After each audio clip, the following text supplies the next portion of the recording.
Now, we know now that the crime that they say is at the root of terrorism was not committed by Arabs or Muslims at all. What did you say, Farrakhan? Over 2,300 of America's trained architects and engineers have joined in calling for a new investigation of 9/11. Well, what is 9/11? Some of you don't even know what 9/11 is. And that's really bad. 9/11 was the destruction of the World Trade Towers. Does it ring a bell now?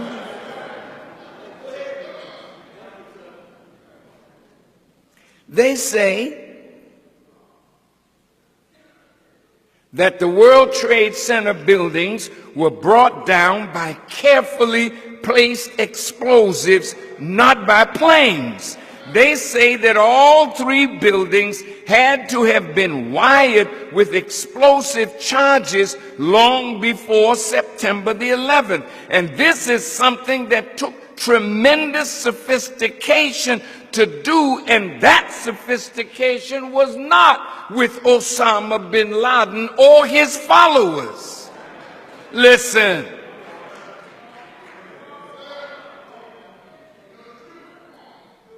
But if it was not Muslims, then who? Thanks to the exemplary work of scholars like Victor Thorne and Christopher Boland, it is now becoming apparent that there were many Israelis and Zionist Jews in key roles in the 9/11 attacks. Now look, if they can prove me wrong, like I said, I'll pay with my life. Since they want to kill me anyway, prove me wrong. We're dealing with thieves and liars and murderers. Listen to this. We know that many Israelis were arrested immediately after the attacks, but quickly released and sent to Israel. We know that the World Trade Center building was insured by its owner, Larry Silverstein, right before the attack, and in the insurance clause, there was a clause that if the building were damaged by terrorist acts, Mr. Silverstein would get paid. And guess what? Mr. Silverstein got $4.8 billion.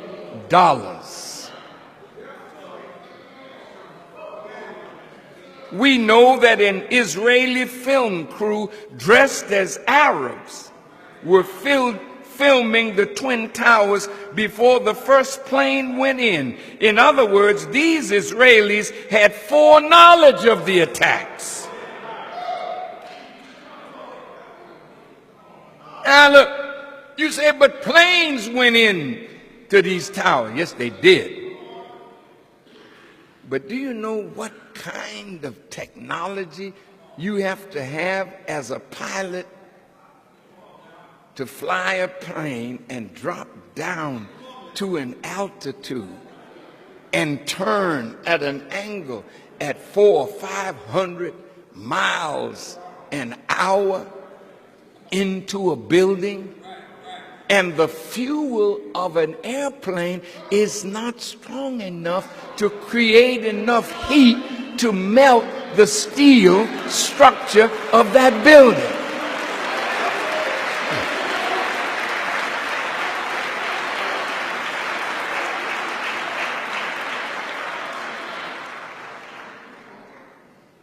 We know that many Jews received a text message not to come to work on September 11th.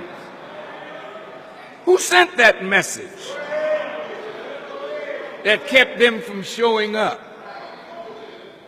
Within minutes of the attacks, Ehud Barak, the founder and master of the Israeli military's covert operation force, was in a London studio of the BBC blaming Osama bin Laden and calling for a war on terror.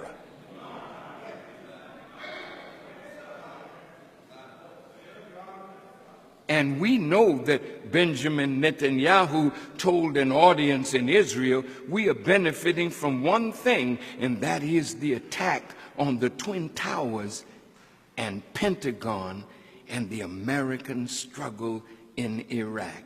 He added that these catastrophes and wars would swing the American public opinion in the favor of Israel.